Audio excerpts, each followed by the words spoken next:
আর মা বাবার সাথে ভালো আচরণ করবা, মা বাবার সাথে ভালো আচরণ করবা, মা বাবার খেদমত করবা, মা বাবার সেবা করবা।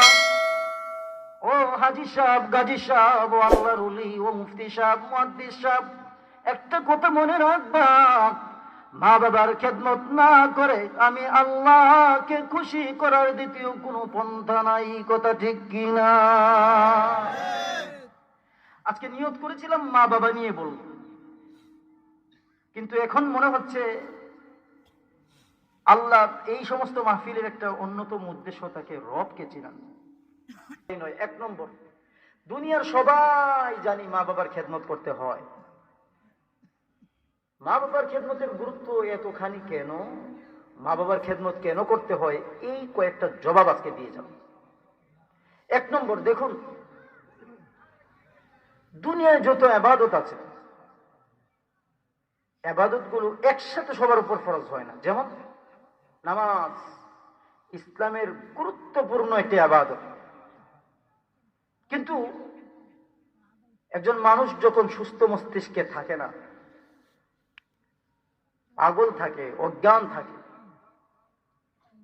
এই পাগল মুসলমানের উপর নামাজ ফরজ না। রোজা ইসলামের একটা গুরুত্বপূর্ণ বিধান। আমার মা বোনেরা যখন অসুস্থ থাকেন, ওই সময় তাদের উপর রোজা রাখা ফরজ না। হজ ইসলামের 5টি স্তম্ভের একটি স্তম্ভ, গুরুত্বপূর্ণ বিধান, কিন্তু একসাথে সবার উপর হজ ফরজ নয়।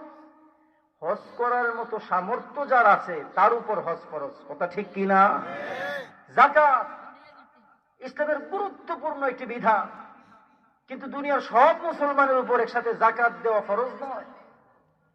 যাকাতের পরিমাণ, নেশাব পরিমাণ মাল যার কাছে আছে, নির্ধারিত শর্ত পূরণ হলে তখন তার উপর যাকাত ফরজ হয়। কথা ঠিক কিনা? মা বাবার খেদমত এটা এমন একটা ইবাদত, এই ইবাদতটা শুধুমাত্র ধনীর উপর ফরজ হয়, ব্যাপারটা এইরকম নয়।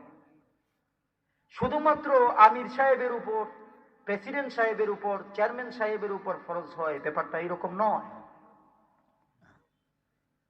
কতটুকু গুরুত্বপূর্ণ এই একটা ইবাদত, এটা বয়োবৃদ্ধ যারা রয়েছেন, বয়স্ক বাবারা যারা রয়েছেন, তাদের উপর যেমন ফরজ,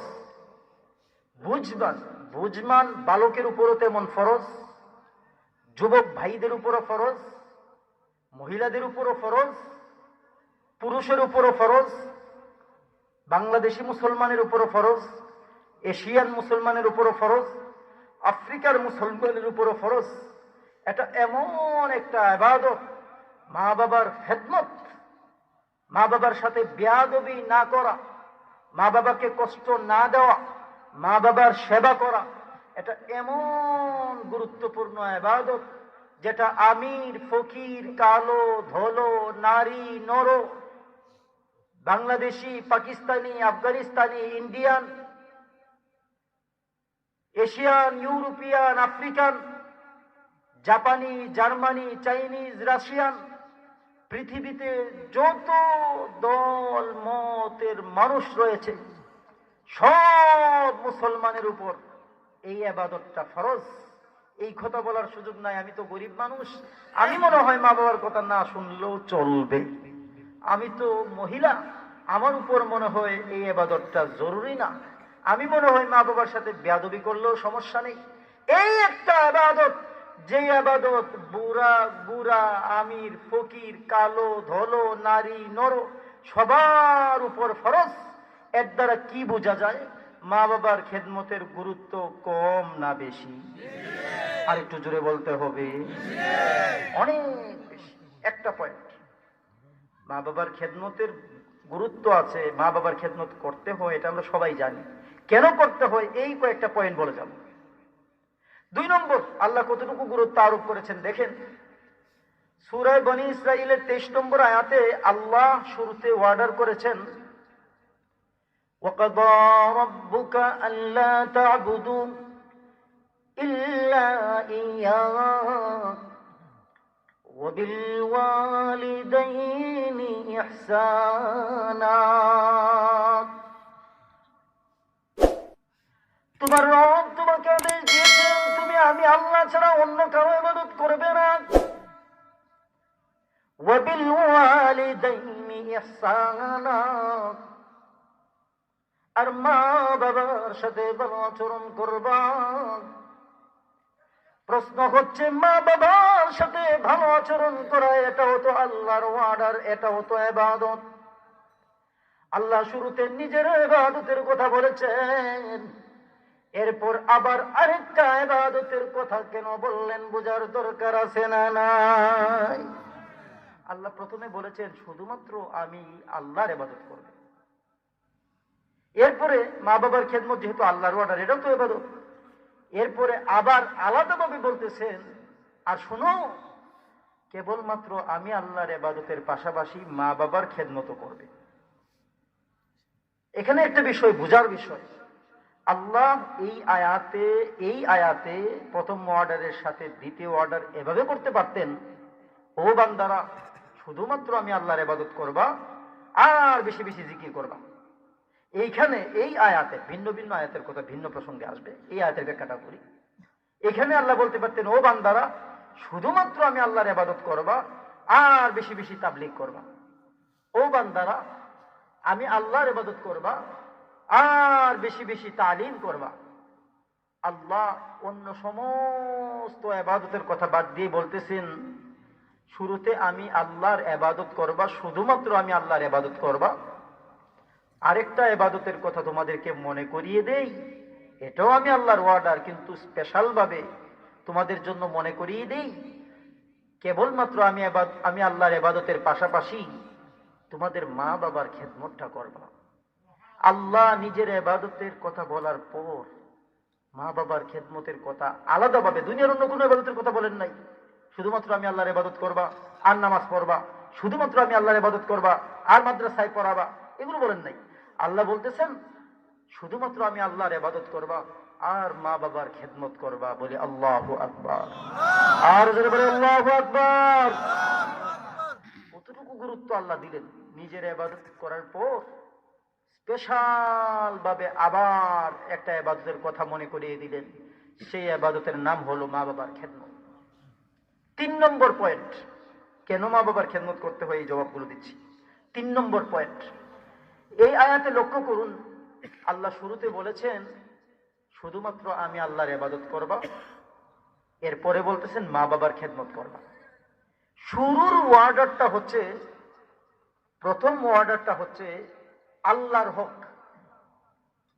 আমরা বান্দা হিসাবে আল্লাহর কিছু হক আছে আমাদের উপর। আল্লাহর হক, আল্লাহর পাওনা আমাদের কাছে হলো আমরা যেন শুধুমাত্র আল্লাহর ইবাদত করি আর কারো ইবাদত না করি। তো প্রথমেই আল্লাহ নিজের হকের কথা বলেছেন, আল্লাহর হকের কথা বলেছেন, এরপরে আল্লাহ বান্দার হকের কথা বলা শুরু করেছেন। লক্ষ্য করবেন বিষয়টা, আল্লাহ চাইলে বলতে পারতেন এই শুনো আমি আল্লাহর হক হচ্ছে তোমরা শুধুমাত্র আমি আল্লাহর ইবাদত করবা আর তোমার পীরের খেদমত বেশি বেশি করবা। আল্লাহ চাইলে বলতে পারতেন শুনো আমি আল্লাহর ইবাদত করবা আর জনগণের খেদমত বেশি বেশি করবা।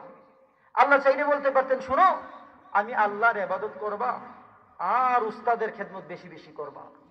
আল্লাহ এই কথা বোঝাতে চান ও দুনিয়ার মানুষ, ও খেদামারা এলাকার মুসলমান, মনে রাখবা মনে রাখবা মনে রাখবা, আমি আল্লাহর ইবাদতের পর, আমি আল্লাহর হক আদায় করার পর দুনিয়াতে যত মানুষের হক তোমার উপর আছে সবচাইতে বড় হক তোমার উপর, সবচাইতে আগে দেখবা কাদের হক জানো? তারা হলো তোমার মা বাবা। বলি আল্লাহু আকবার। এই ব্যাখ্যাগুলোর দ্বারা কি প্রমাণিত হয় মা বাবার খেদমতের গুরুত্ব আছে না নাই? আর একটু জোরে বলেন। আমার বন্ধুগণ শুধুমাত্র তাই নয়, 3টা পয়েন্ট বললাম, 4 নম্বর পয়েন্টটা শুনুন।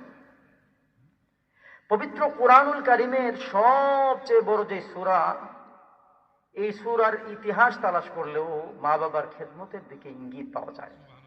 বলি সুবহানাল্লাহ। কিভাবে? কোরআন শরীফের সবচেয়ে বড় সূরার নাম হচ্ছে সূরাতুল বাকারা। বাকারা মানে হচ্ছে গরু বা গাভী। প্রশ্ন হচ্ছে, আল্লাহ কোরআনের সবচেয়ে বড় সূরার নাম রাখলেন সূরাতুল গরু, সূরাতুল গাভী। আল্লাহ আরো বড় কোন প্রাণীর নাম রাখতে পারতেন, সূরাতুল ফিল, কোরআন শরীফে তো আছে সূরাতুল ফিল, ফিল মানে হাতি। আরো বড় প্রাণীর নাম রাখেন নাই। আল্লাহ পবিত্র কুরআনুল কারীমের সবচেয়ে বড় সূরার নাম রাখতে পারতেন সূরাতুন নাস, সূরাতুল মানুষ। আল্লাহ কোরআন শরীফের সবচেয়ে বড় সূরার নাম রাখতে পারতেন সূরাতুল আনকাবুত, সূরাতুল মাকড়সা। আল্লাহ কোরআন শরীফের সবচেয়ে বড় সূরার নাম রাখতে পারতেন সূরাতুল নাহল, সূরাতুল মৌমাছি।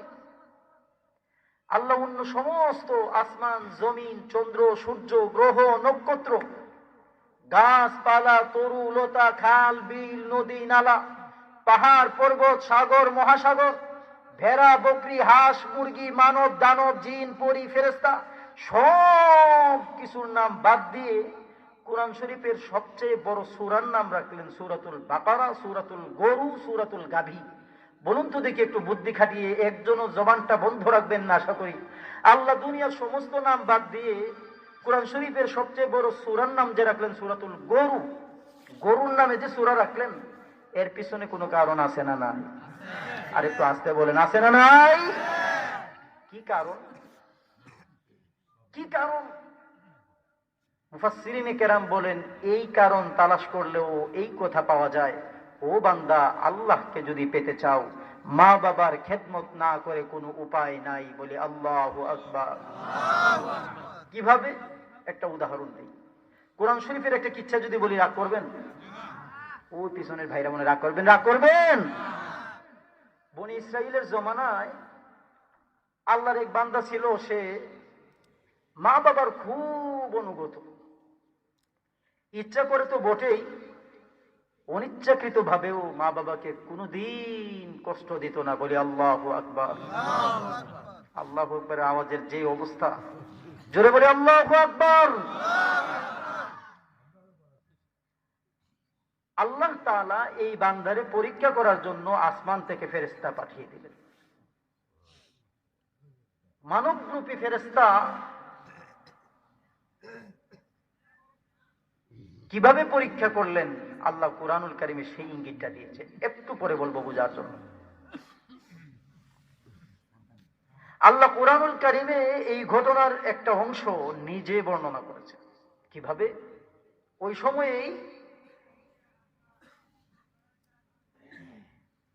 সময়েই বনি ইসরাইলের একটা ছেলে, একটা যুবক, তার দূরসম্পর্কীয় চাচাতো বোনকে বিবাহ করার জন্য স্থির হয়ে পড়ল। সুন্দরী রূপসী কন্যা, ধনী বাবার একমাত্র সন্তান। প্রস্তাব যখন দিল, খুব সংক্ষেপে বলছি, অনেক লম্বা ঘটনা, কোরআন শরীফে আছে। যুবক মানুষ, রক্ত বড় গরম, যে বিয়ে না দিলে না দিবেন, মানুষের সামনে আমাকে ইনসাল্ট করার মানে কি? খুবই অন্ধ হয়ে রাতের অন্ধকারে চাচাকে হত্যা করে ফেললো। বলি নাউজুবিল্লাহ। নাউজুবিল্লাহর আওয়াজে মনে হয় এলাকার মুসলমানদের জোরে বলে নাউজুবিল্লাহ।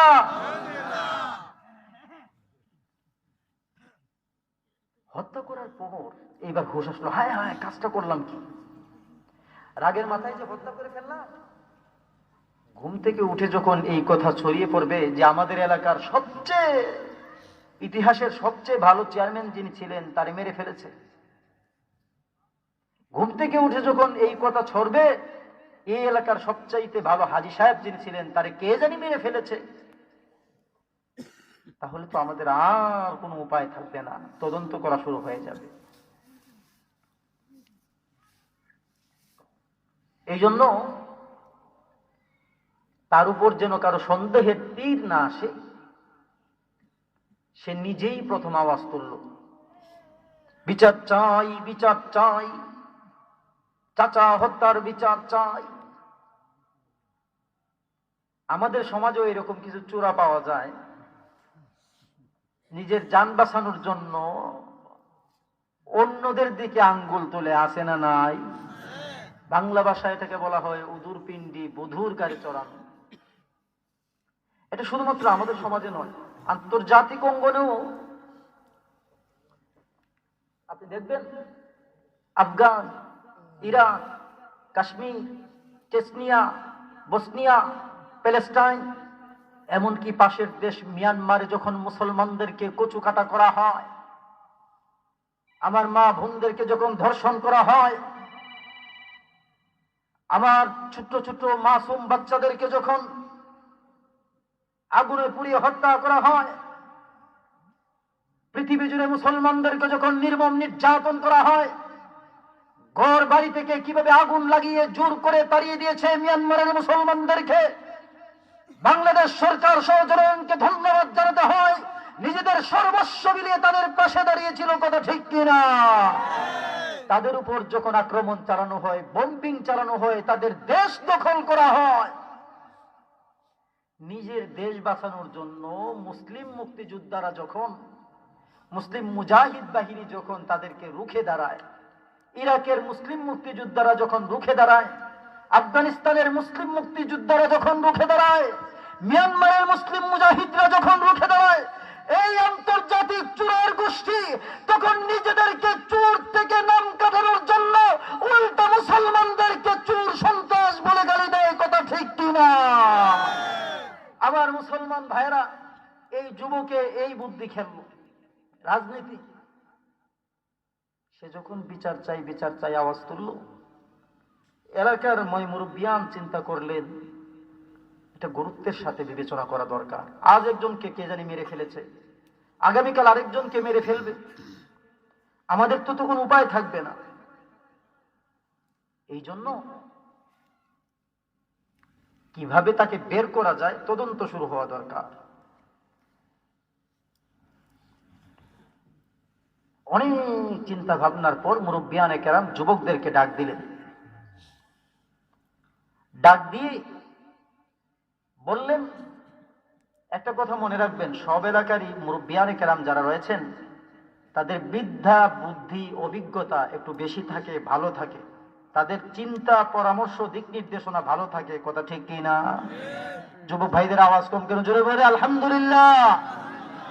তো মুরব্বিয়ানে কেরাম বললেন, এইভাবে খুঁজাখুঁজি করে তো পাওয়া যাবে না, এইভাবে খুঁজাখুঁজি করে তো পাওয়া যাবে না, চলো আমরা জমানার পয়গম্বর মুসা আলাইহিস সালামের কাছে যাই। তিনি তো সাধারণ কোনো পয়গম্বর নন, মুসা কালিমুল্লাহ। তিনি আল্লাহর সাথে কথা বলে আমাদেরকে জানাতে পারবেন এই হাজী সাহেবকে কে হত্যা করেছে। বুদ্ধিটা ভালো না খারাপ? ভালো। সবাই বলল যে ঠিক আছে। সবাই একত্রিত হয়ে মুসা আলাইহিস সালামের কাছে গেল যে হুজুর, এই হাজী সাহেব অত্যন্ত ভালো মানুষ ছিলেন, কে তাকে হত্যা করেছে আপনি আপনার আল্লাহর কাছে জেনে আমাদেরকে বলে দিন। মুসা আলাইহিস সালাম আল্লাহর কাছে দোয়া করার পর আল্লাহ একটা আশ্চর্যজনক একটা অর্ডার করলেন, আনকমন একটা আদেশ করলেন। কি?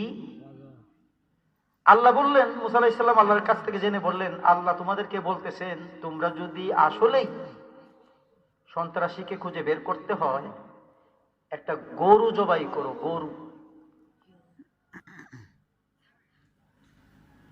এরা খুব অবাক হলো যে আমরা আসছি খুনিকে বের করার জন্য, তিনি বলতেছেন গরু জবাই করার কথা। খুনির সাথে গরুর সম্পর্ক কি?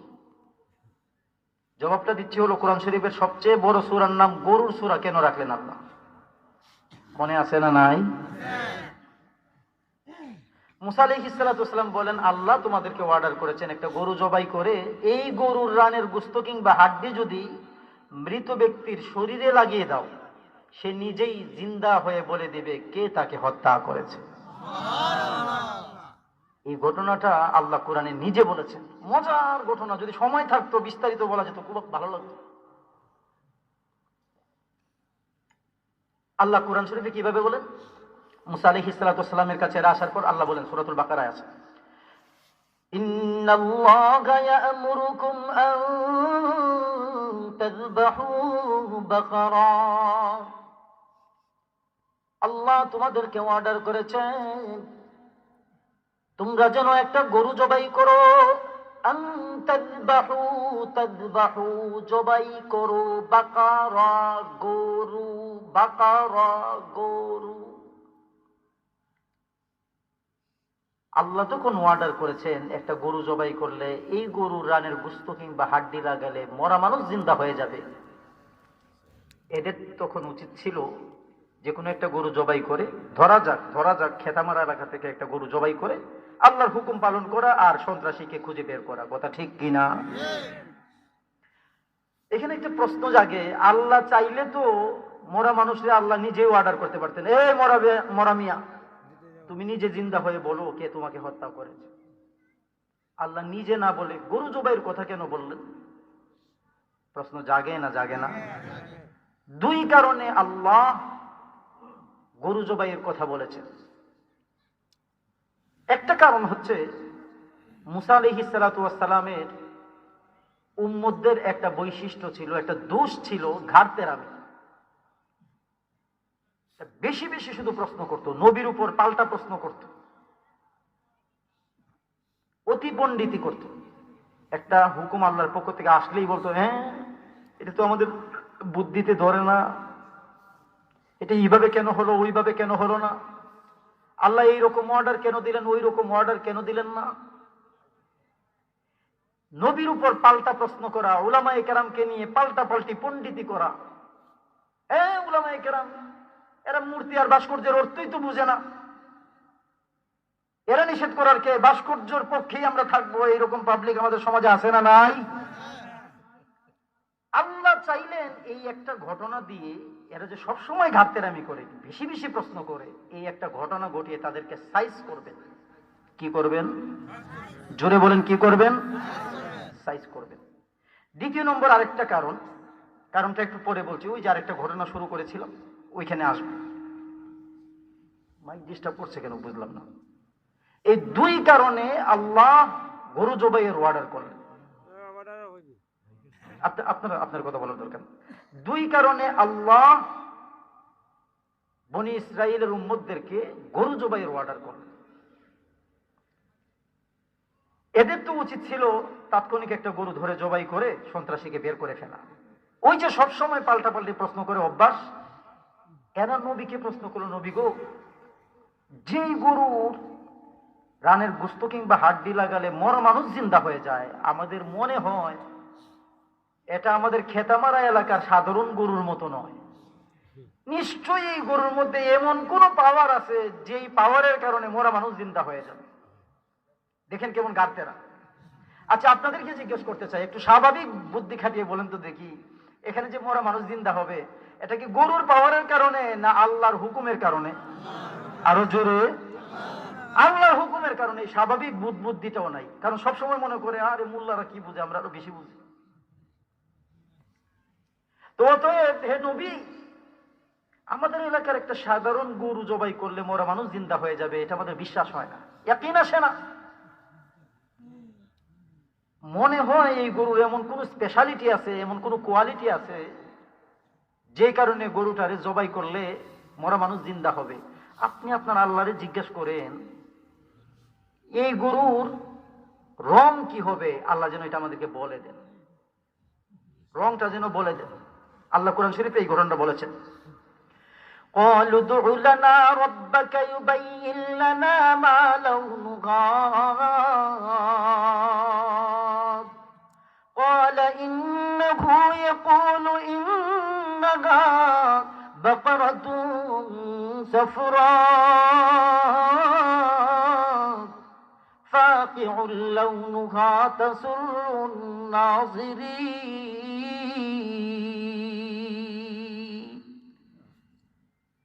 লাউনুন মানে রং। ও মুসা, আপনি আপনার আল্লাহর কাছ থেকে জেনে বলে দেন এই গরুর রং কেমন হবে তা যেন আমাদেরকে জানিয়ে দেন।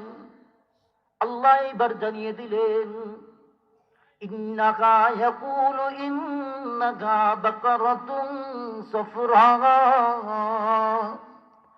উজ্জ্বল পীত বর্ণের গরু হবে, উজ্জ্বল হলুদ বর্ণের গরু হবে।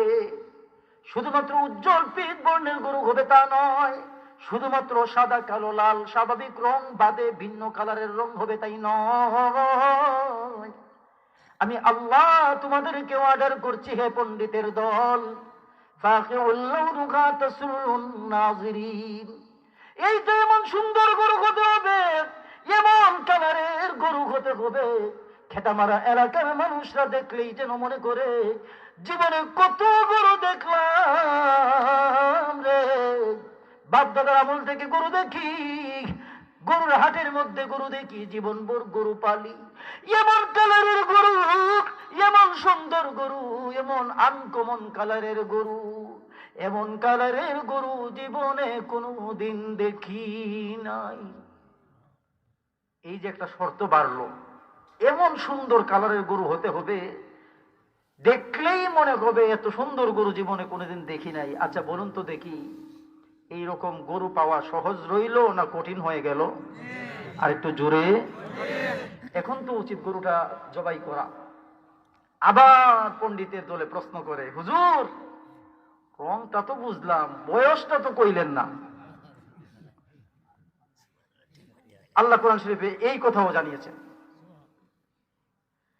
قالوا ادع لنا ربك يبين لنا ما هي قال إنه يقول إنها بقرة لا فارض ولا بكر عوان بين ذلك فافعلوا ما تؤمرون। এইবার মুসা আলাইহিস সালাতু ওয়াস সালাম আল্লাহর পক্ষ থেকে জানালেন, এইটা এমন গরু হবে রে, যেই গরু একবারে বুড়াও নয়, একবারে গুড়াও নয়, লা ফারিদু ওয়ালা বিক, একবারে ছোট নয়, একবারে বৃদ্ধ হয়ে গিয়েছে এইরকমও নয়।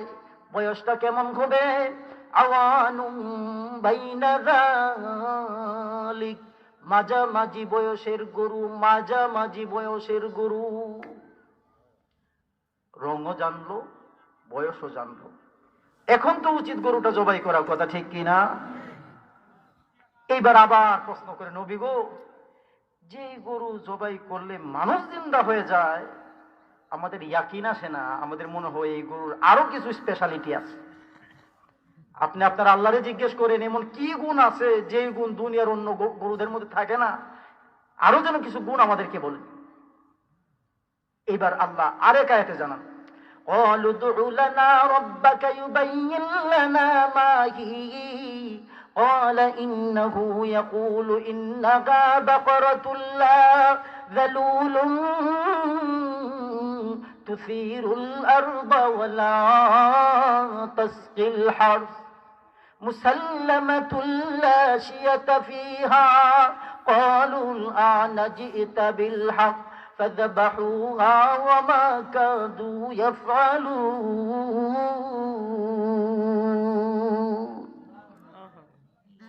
এইবার আল্লাহ পাক রব্বুল আলামিন জানিয়ে দেন, এইটা এমন গরু হবে আর 10টা গরুর মতো নয়। অন্যান্য গরুকে মানুষ পালে নিজের উপকারের জন্য, কোন গরু দিয়ে হাল চাষ করানো হয়, কোন গরু দিয়ে মই টানানো হয়, কোন গরু দিয়ে সামান টানানো হয়, কোন গরু দিয়ে পানি টানানো হয়, কোন গরুকে মানুষ প্রয়োজনের কারণে মাঝে মাঝে বেত্রাঘাত করে। এইটা হবে এমন আহলাদি গরু, লা যালুলুন তুসিরুল আরদ ওয়ালা তাসকিল হারস, এমন আহলাদি গরু যেই গরু দিয়ে কোনোদিন হাল চাষ করানো হয় নাই, যেই গরু দিয়ে জীবনে কোনোদিন মই টানানো হয় নাই, যেই গরু দিয়ে কোনোদিন পানি টানানোর কাজ করা হয় নাই। আহলাদি গরু, আহলাদি গরু। শুধুমাত্র তাই নয়, তাই নয়, এমন আহ্লাদ করে পালা হয়েছে, জীবনে কোনোদিন একটা বেতের বাড়ি পর্যন্ত গরুতে দেওয়া হয় নাই। এই গরুতে একটা দাগ পর্যন্ত শরীরে নাই, মুসাল্লামাতুন, স্পটলেস, একটা দাগ পর্যন্ত নাই। ও আমার বন্ধু বলুন দেখি, যেই গরুর কালার হলো আনকমন, দেখলেই মনটা ভরে যায়, যেই গরুর বয়স হলো একটা নির্ধারিত বয়স, যেই গরুরের জীবনে কোনোদিন একটা কাজ পর্যন্ত করানো হয় নাই, যেই গরুরের কারণে ও কারণে কোনোদিন একটা বাড়ি পর্যন্ত দেওয়া হয় নাই, যেই গরুর শরীরে কোনো একটা কামড়ের দাগ নাই, কোনো একটা স্পট পর্যন্ত নাই, এইরকম গরু পাওয়া সহজ না কঠিন? আরো জোরে। এইরকম নানা প্রশ্ন করতে করতে